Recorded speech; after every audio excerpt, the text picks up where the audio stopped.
प्रणाम। आपके और आपके सभी अपनों के लिए ढेर सारी प्रार्थनाएं। आज हम बात करने जा रहे हैं शीतली प्राणायाम के बारे में।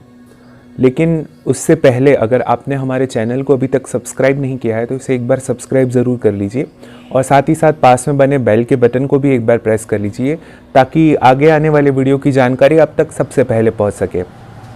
तो आइए शुरू करते हैं शीतली प्राणायाम। शीतली एक बहुत ही चमत्कारी प्राणायाम है। अगर इसको विज्ञान की दृष्टि से देखा जाए तो भी ये एक अनसुलझी पहेली सी ही है।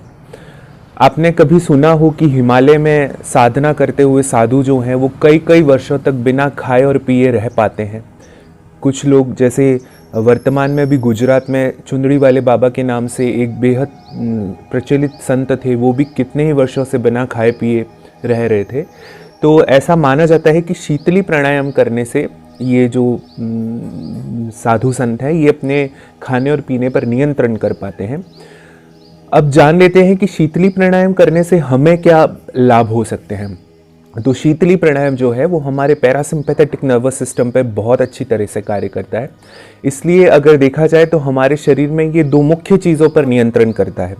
पहला तो ये आपके पित्त को संतुलित लाता है। अगर आपने त्रिदोष के बारे में पढ़ा हो तो वात, पित्त और कफ ये तीन दोष हैं।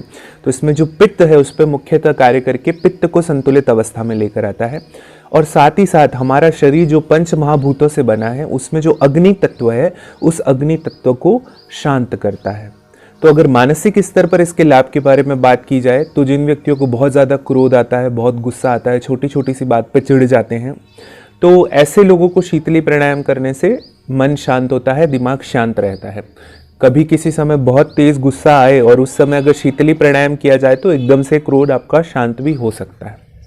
तो ये तो इसके मानसिक स्तर पर लाभ की बात है। अब अगर इसके शारीरिक स्तर पर लाभ के बारे में बात की जाए तो चूंकि ये मुख्यतः पित्त को संतुलित करता है तो आपके जठर ग्रंथि से संबंधित जितनी भी समस्याएं हैं, मान लीजिए आपको पेट में अगर अल्सर है, आपको बहुत एसिडिटी की समस्या है, खट्टी डकारें बहुत आती है, तो उन सब का ये शमन करेगा।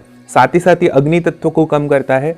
तो जिनको पिंपल्स आने की बहुत समस्या है या बहुत ज़्यादा एक्ने हो जाते हैं, बार बार ब्लैक हेड्स बहुत बन रहे हैं, ऑयल्स का सीक्रेशन बहुत ज़्यादा होता है, फेस हमेशा ऑयली रह रहा है, तो ऐसी समस्याएं जिनको है उनमें भी शीतली प्राणायाम बहुत लाभकारी है।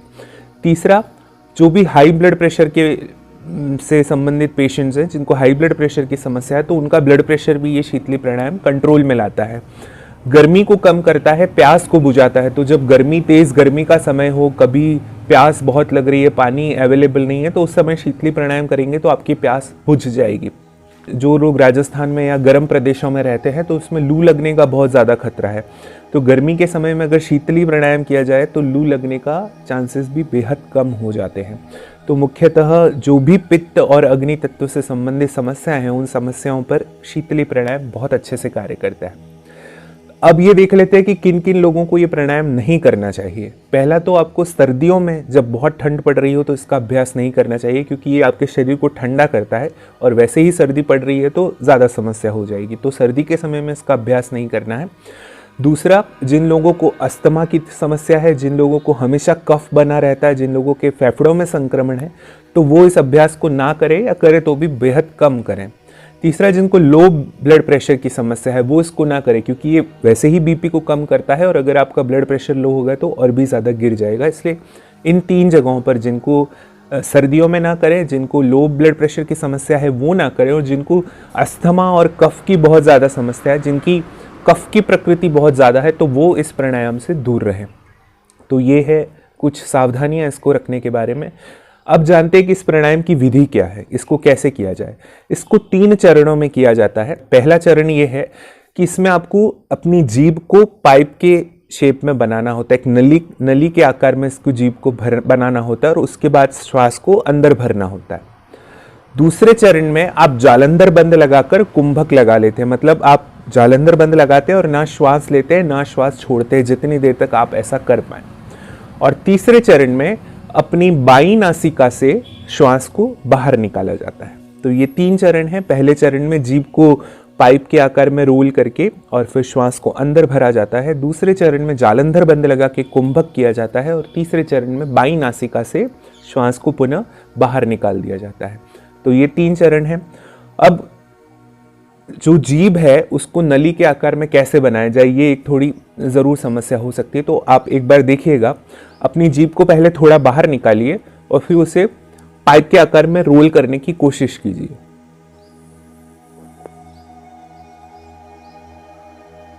कुछ इस तरह से देखिए, जो हमारी जीभ है वो वॉलेंटियरली मसल्स पर एक्ट करती है। तो अगर आप जीभ को अपने दिमाग से आदेश देंगे तो आपकी जीभ रोल हो जाएगी। थोड़ा सा शुरुआत में जरूर समस्या हो सकती है, लेकिन अभ्यास से वो प्रॉपर रोल होने लगेगी। कुछ इस तरह से मान लीजिए कि अगर ये आपकी जीभ है तो आपको इसको इस तरह से रोल करना है और पाइप के शेप का बना देना है, ताकि इस बीच वाली जगह में से जो है श्वास आ जा सके। तो इस तरह से आपको जीभ को बना देना है। कुछ लोग ऐसे भी हैं जो इस जीभ को बहुत कोशिश प्रयास करने के बाद भी एक नली का आकार में नहीं परिवर्तित कर पाते हैं। तो उनके लिए, सिर्फ उन्हीं के लिए ये एक सब्स्टिट्यूट है कि आपको क्या करना है, अपनी जीभ को तो अंदर ही रहने देना है, लेकिन अपने होठों से एक ओ का शेप बनाना है, बेहद छोटा सा ओ का शेप। देखिए कुछ इस तरह। अब इसमें हम क्या कर रहे हैं कि हमारी जीभ से नली नहीं बना रहे हैं, बल्कि जो हमारे ओष्ठ हैं, हमारे जो होठ हैं, उनसे हम एक नली का रूप बना रहे हैं और फिर इसी से श्वास को अंदर लेना है। आपको प्रयास यही करना है कि आप अपनी जीभ को रोल करके नली का आकार बनाएं, लेकिन अगर ये संभव ना हो पाए तभी आप अपने ओष्ठों का उपयोग करके नली का शेप बना सकते हैं। तो आइए अब एक बार इसका प्रायोगिक प्रदर्शन मैं आपको करके दिखा देता हूं।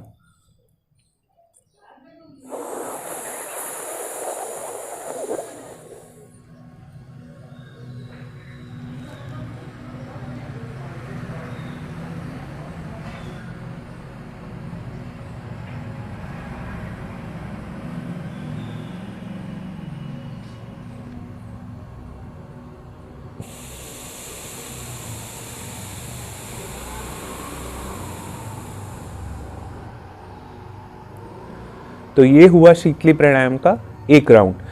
सबसे पहले मैंने अपनी जीभ को रोल करके श्वास को अंदर भरा, उसके बाद जालंधर बंद लगाया।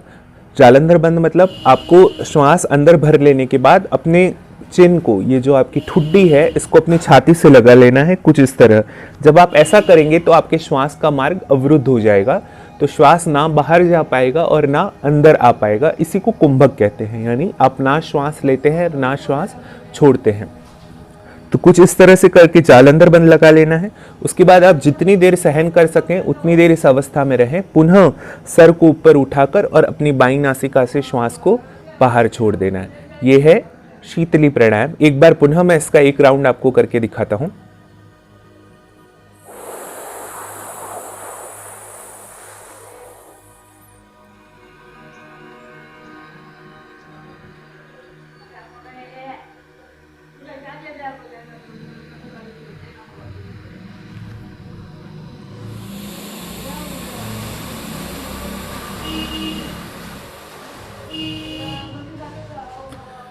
तो ये था हमारा शीतली प्राणायाम। आपको इसके अगर जो मैंने समस्याएं बताई है, पित्त और अग्नि तत्व से संबंधित रोग हैं, तो इसके 21 राउंड कम से कम करने हैं। आप इसको विभाजित कर सकते हैं। 7 राउंड एक बार में कीजिए, फिर थोड़ा विश्राम करके 7 राउंड, फिर थोड़ा विश्राम करके 7 राउंड। लेकिन अगर आप ऐसे ही केवल तैयारी के लिए इसका अभ्यास करें तो फिर 21 राउंड की जरूरत नहीं, आप इसके कम राउंड भी कर सकते हैं।